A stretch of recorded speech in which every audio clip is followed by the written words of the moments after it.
الحمدللہ رب العالمین والصلاة والسلام علی سید الانبیاء والمرسلین اما بعد فاعوذ باللہ من الشیطان الرجیم بسم اللہ الرحمن الرحیم اہدنا الصراط المستقیم صدق اللہ مولانا العظیم۔ روحانی پاورفل وظائف میں سے آج ایک اہم سبق دوستوں کی نظر کرنا ہے، جو کہ محبت کا ایک تیز ترین وظیفہ ہے اور ارجنٹ کام ہونے والا ہے۔ ایک بات لازمی یاد رکھیے گا کہ اس وظیفے کو صرف زوال کے وقت 22 مرتبہ پڑھنا ہے، سورہ کی طرف منہ کر کے۔ زوال کا وقت یہ وہ لوگ کر سکتے ہیں کہ جن کی شادی نہیں ہو رہی یا کہیں خاص جگہ پہ شادی کرنا چاہتے ہیں یا پھر کسی کو اپنی طرف کھینچنا چاہتے ہیں۔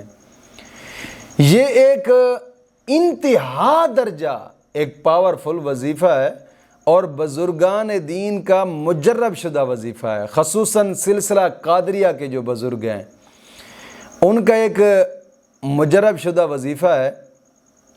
میں دوستوں کی نظر کروں گا، لیکن اس وظیفے کی چند شرائط ہیں۔ ظاہری بات ہے کہ جب بغیر شرائط کے انسان کوئی وظیفہ کرتا ہے تو اس میں رجت پیدا ہو جاتی ہے، اور جب رجت پیدا ہو جاتی ہے تو پھر وظیفے کرتے رہتے ہیں، کام کوئی بھی نہیں ہوتا۔ پھر کہتے ہیں یار نہیں یار، یہ تو کوئی فیک لوگ ہیں، فیک چینل ہیں یوٹیوب کے اوپر۔ الحمدللہ نہیں، ہمارا ایک ادارہ ہے اور اس ادارے کا ایڈریس بھی آپ ہر ویڈیو کے اندر سامنے اسکرین پر دیکھتے ہوں گے، اور ایک فون نمبر بھی اوپر لکھا ہوا ہوتا ہے، ایڈریس بھی سامنے ہے تاکہ پتہ چلے کہ کوئی فیک چینل نہیں ہے۔ الحمدللہ ایک ادارہ ہے اور مجرب وظائف ہی بتائے جاتے ہیں، بزرگان دین کے مجرب وظائف جو ہیں وہ الحمدللہ بتائے جاتے ہیں۔ اور جب وہ وظائف کر کے تھک جاتے ہیں پھر یہی بات کہتے ہیں یار یہ ایک فیک ہے، حالانکہ ہوتا ان کا رجت کا مسئلہ ہے۔ رجت کیا ہوتی ہے؟ میں نے ایک ویڈیو بھی رجت کے اوپر بنائی تھی کہ جب کسی ایسے آدمی کا وظیفہ کریں گے کہ جو خود کامل نہیں ہے، یا پھر وظیفہ کرتے کرتے بیچ میں ناغہ کر دیا ہے، یا پھر وظیفہ کرتے کرتے جناب علی چھوڑ دیا ہے وظیفے کو، یا کوئی شرائط پر عمل نہیں کی، یا بتانے والا خود کامل نہیں ہے، ان تمام مسائل کی وجہ سے رجت پیدا ہو جاتی ہے۔ اور جب رجت ہو جاتی ہے تو پھر کام نہیں ہوتا، وظیفہ الٹا اثر کرتا ہے۔ آپ کسی کو کھینچنے کے لیے وظیفہ کرتے ہیں، خود کھینچ جاتے ہیں، یا کوئی روزی وسیع کرنے کے لیے وظیفہ کرتے ہیں، روزی مزید تنگ ہوتی ہے، یا پھر نوکری کے لیے وظیفہ کرتے ہیں، کام نہیں ہوتا، وظائف کر تھک جاتے ہیں، کوئی کام نہیں ہوتا۔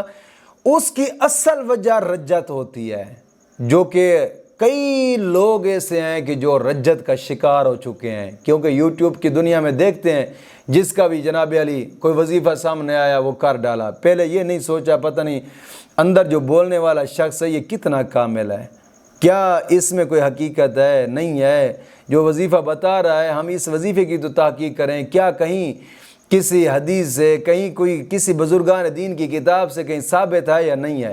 بغیر تحقیق کے جیسا جس نے بولا ویسا پڑھ ڈالا، پھر رجت ہو گئی۔ جب رجت ہو گئی تو آپ وظیفے جتنے بھی کرتے جائیں گے کوئی اثر نہیں ہے۔ رجت کا آخری حل میں نے ایک ویڈیو بنائی جس کا لنک بھی ڈسکرپشن کے اندر آپ کو ملے گا، اگر نہیں تو پھر میں کوشش تو کروں گا کہ ایڈمن سے کہیں کہ وہ لنک ڈسکرپشن کے اندر موجود ضرور لایا کریں، اگر نہیں تو پھر چینل پر وہ رجت کا آخری حل ایک ویڈیو موجود ہے۔ آپ سب سے پہلے اپنی رجت کا علاج کریں کہ 11 دن کا وہ میں نے وظیفہ بتایا تھا، کچھ چند شرائط کے ساتھ وہ کریں، رجت ختم ہو جائے گی۔ رجت کا جب بالکل خاتمہ ہو جائے گا اس کے بعد آپ جو وظیفہ کرتے جائیں گے وظیفہ ٹھک ٹھک اثر کرتا جائے گا انشاءاللہ العزیز۔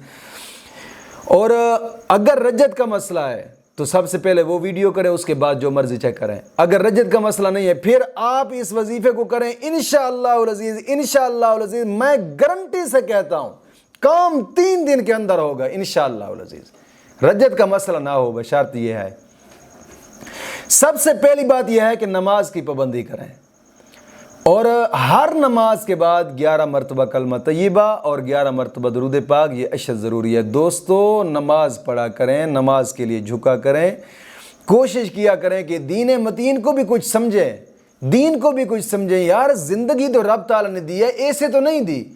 آخر کچھ سمجھنے کے لیے اپنی رب تعالیٰ نے اپنی بارگاہ میں جھکانے کے لیے تمہیں زندگی دی ہے۔ اللہ نے قرآن کریم میں فرمایا نا کہ میں نے جن اور انسانوں کو اپنی عبادت کے لیے پیدا کیا ہے۔ یار جو مقصد ہے پیدا ہونے کا کم از کم اس کو تو سمجھیں۔ میں نے حقیقت بات ہے کہ میرا دوسرا ایک چینل ہے مفتی مہربان چشتی آفیشل کے نام پہ، وہ منشن ہے اسی چینل کے نیچے کھڑا ہے، اس پہ میں نے حرام حلال کے مسائل بتائے ہیں، روزانہ کی بنا پہ اب بھی پڑھا رہا ہوں۔ کوشش کیا کریں کہ وہاں سے مسئلے سمجھا کریں، زندگی گزارنے کے طریقے سمجھیں، زندگی حرام حلال کے مسائل سمجھیں۔ یار زندگی چند دن کیا گزر جائے گی۔ بزرگ فرماتے ہیں 3 سانس کا نام زندگی ہے، ایک لے لیا دوسرا لے رہے ہیں، تیسرے کا پتہ بھی نہیں لے سکتے یا نہیں لے سکتے۔ تو کوشش فرمائیں۔ اور ساتھ ہی ایک چینل ہے ڈیلی درس تفسیر، وہاں پہ قرآن کریم کی تفسیر بتائی جاتی ہے، ترجمہ تفسیر پڑھاتا ہوں۔ کوشش کیا کریں کہ یار دین کو سمجھیں، دین میں سب کچھ ہے، دنیا میں کچھ نہیں ہے، یہ حقیقت کہہ رہا ہوں۔ نماز کی پابندی کریں اور ہر نماز کے بعد 11 مرتبہ کلمہ طیبہ اور 11 مرتبہ درود پاک، یہ اشد ضروری ہے۔ یہ ایک پہلی شرط ہے۔ دوسری شرط یہ ہے کہ اپنے تمام گناہوں سے توبہ کریں اور آئندہ گناہ نہ کرنے کا ایک پختہ عزم کریں۔ اور تیسری شرط یہ ہے کہ روزانہ کی بنا پہ کم از کم 2 رکوع قرآن پاک کی تلاوت کے لازمی کریں، لازمی کیا کریں۔ دوستو قرآن کریم کے ساتھ یاری لگائیں۔ حدیث پاک میں آتا ہے قرآن کریم کی تلاوت کرنے کے بعد انسان جو بھی دعا مانگتا ہے مولا کریم اس کی دعا کو قبول فرماتا ہے۔ کوشش فرمائیں کہ قرآن کریم کی تلاوت لازمی کیا کرے۔ حدیث پاک میں تو جو صبح صبح اٹھ کر قرآن کریم کی تلاوت کرتا ہے مولا کریم سارا دن اس کا اچھا کر دیتا ہے۔ یہ اس کی تیسری شرط تھی۔ اور چوتھی شرط یہ ہے کہ اس وظیفہ کو کرنے سے پہلے تھوڑا سا صدقہ لازمی کریں، اگرچہ وہ 5 روپے کیوں نہ ہوں۔ ساتھ مسجد زیر تعمیر ہے، اس پہ خرچ کر دیں کہ حدیث پاک میں آتا ہے کہ جو مسجد کے تعمیراتی کام میں آدھی اینٹ بھی خرچ کرتا ہے مولا کریم اس کا بھی محل جنت میں بنا دیتا ہے۔ مسجد محلے میں زیر تعمیر ہے،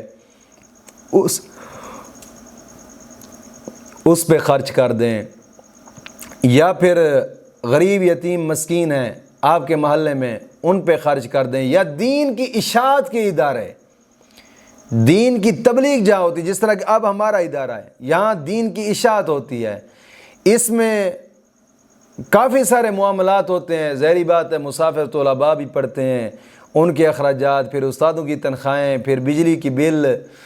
کوشش فرمائیں اپنے زکوٰۃ کے لحاظ سے، صدقہ خیرات کے لحاظ سے، صدقہ عید الفطر کے لحاظ سے اپنے اس ادارے کے ساتھ تعاون کریں۔ مدرسے کے طلباء کے راشن میں کہ حدیث پاک میں آتا ہے کہ جو دین کے طالب علم پر 1 روپیہ خرچ کرتا ہے مولا کریم اس کا بھی جناب اس کو احد پہاڑ کے برابر ثواب عطا فرماتا ہے۔ اور مسجد کا کام زیر تعمیر ہے، درسگاہ کا کام زیر تعمیر ہے، مسجد میں پنکھے لگنے والے ہیں، بجلیاں آ رہی ہیں، صفوں کی ضرورت ہے، اور قرآن رکھنے کے لیے الماری کی ضرورت ہے۔ اور کوشش فرمائیں کہ اور بھی کافی سارے خرچ اخراجات ہیں۔ اب درسگاہ زیر تعمیر ہے جس کے لیے سریے کی اشیاء ضرورت ہے، بجلی کی ضرورت ہے، سیمنٹ کی ضرورت ہے، تو لازمی اپنے جناب علی زکوٰۃ صدقہ خیرات کے لحاظ سے اس ادارے کے ساتھ خصوصاً تعاون فرمائیں۔ آپ سکرین پر دیکھ رہے ہوں گے allied bank account, jazz cash account, easy پیسہ اکاؤنٹ آپ لوگوں کو نظر آ رہا ہوگا۔ کوشش فرمائیں کہ اس مقدس کام کے اندر اپنا لازمی حصہ ڈالیں، اگرچہ تھوڑا ہی کیوں نہ ہو۔ اسی تھوڑے کا ثواب یہ جب آپ قبر میں دیکھیں گے نا وہاں پچھتاوا ہوگا، کاش کہ پوری زندگی کی جمع پونجی اس راستے پہ لگا دیتے یار۔ حدیث پاک میں آتا ہے کہ جو دنیا میں رہ کر قرآن کی حفاظت کرتا ہے مولا کریم قبر کے اندر جہنم کی آگ سے اس کو محفوظ فرمائے گا۔ کوشش فرمائے کہ اس مقدس کام میں اپنا لازمی حصہ ڈالیں۔ تو آج کا میں وظیفہ بتاتا ہوں، یہ وظیفہ خصوصاً محبت کے لیے ایک خاص وظیفہ ہے، اور اس وظیفے کو لگاتار کم از کم 9 دن کریں، لگاتار بلا ناغا، اگرچہ کام ہو جائے پھر بھی کرتے رہیں، کیونکہ اس کو 9 دن مکمل کرنا ہے۔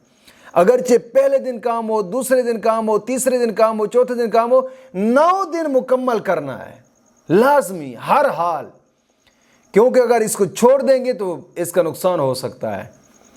کوشش فرمائیں، یہ ایک خاص اور مجرب وظیفہ ہے کہ باوضو رہنا ضروری ہے، پورا دن باوضو رہیں، اور خصوصاً جب پڑھنے کا وقت ہو، زوال آفتاب کا وقت، یاد رکھیے گا کہ زوال کا وقت تو بہت تھوڑا ہوتا ہے، کہ زوال کا وقت صرف 1 سیکنڈ جتنا ہوتا ہے، کیونکہ حدیث پاک میں آتا ہے آقا کریم صلی اللہ علیہ وسلم نے حضرت جبرائیل سے پوچھا کہ کیا زوال کا وقت ہے؟ جبرائیل نے پہلی مرتبہ کہا لا، پھر ساتھ ہی کہہ دیا نام لا، یعنی نام اور لا کے اندر ہی زوال کا وقت گزر گیا تھا، نہیں اور جی ہاں کے اندر۔ زوال کا وقت بہت تھوڑا ہوتا ہے، لیکن علماء کرام نے احتیاطاً طور پہ کم از کم اس کا آدھا گھنٹہ رکھا ہے، 20 منٹ بھی رکھے ہیں، 15 منٹ بھی رکھے ہیں زوال کے وقت کا۔ اور زوال کا وقت ہوتا کیا ٹائم ہے کہ جب دیکھیں کہ دن کے وقت سورج بالکل سر کے برابر ہوتا ہے، یا کہیں لکڑی کھڑی کر دیں، سیدھی لکڑی گھر کے درمیان میں، جب دیکھیں کہ لکڑی کا سایہ لکڑی کے نیچے ہی ہے، وہ زوال کا وقت ہوتا ہے۔ یہ خصوصاً اس زوال کے وقت ہی اس وظیفے کو شروع کرنا ہے۔ خصوصاً جانچ پڑتال کرنے کا وہی ایک ٹائم ہے، لکڑی ہو سیدھی، اس لکڑی کو گھر کے اندر ایسے بالکل سیدھا کھڑا کر دیں، جب دیکھیں کہ سورج اس لکڑی کا سایہ جو ہے وہ لکڑی کے نیچے آ چکا ہے، بالکل ادھر ادھر بالکل نہیں ہے، سمجھ لو زوال کا وقت شروع ہو چکا ہے۔ تو یہ زوال کا وقت جیسے ہی شروع ہو، اس وقت سورج کی طرف منہ کر کے اس وظیفے کو 22 مرتبہ پڑھنا ہے، اور جو پڑھنا ہے اول آخر درود پاک پڑھیں یا نہ پڑھیں آپ کی مرضی ہے، لیکن میں کہوں گا کہ پڑھ لیں کی برکت ہوتی ہے، اگرچہ 1 مرتبہ بھی پڑھ لیں، لیکن نہیں پڑھیں گے تو کوئی مسئلہ نہیں ہے۔ اور پڑھنا کیا ہے؟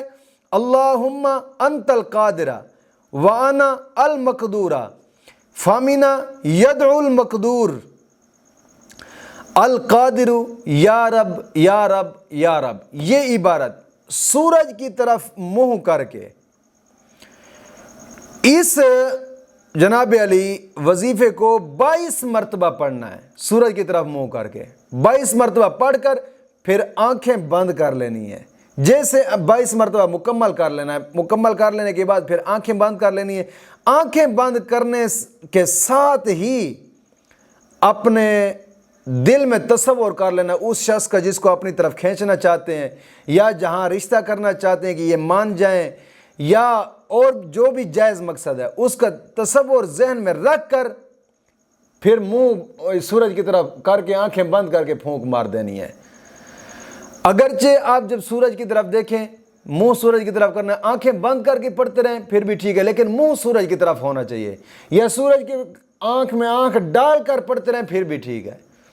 جس طرح آپ کو آسانی لگے اسی طریقے سے آپ 22 مرتبہ اس کو مکمل کرنا ہے، اور انشاءاللہ العزیز اتنا سخت ترین وظیفہ ہے نا، آپ پڑھیں گے اور پھر اس کا جناب علی کرشمہ دیکھیں گے اپنی آنکھوں سے انشاءاللہ العزیز۔ مولا کریم دین متین کی سمجھ عطا فرمائے۔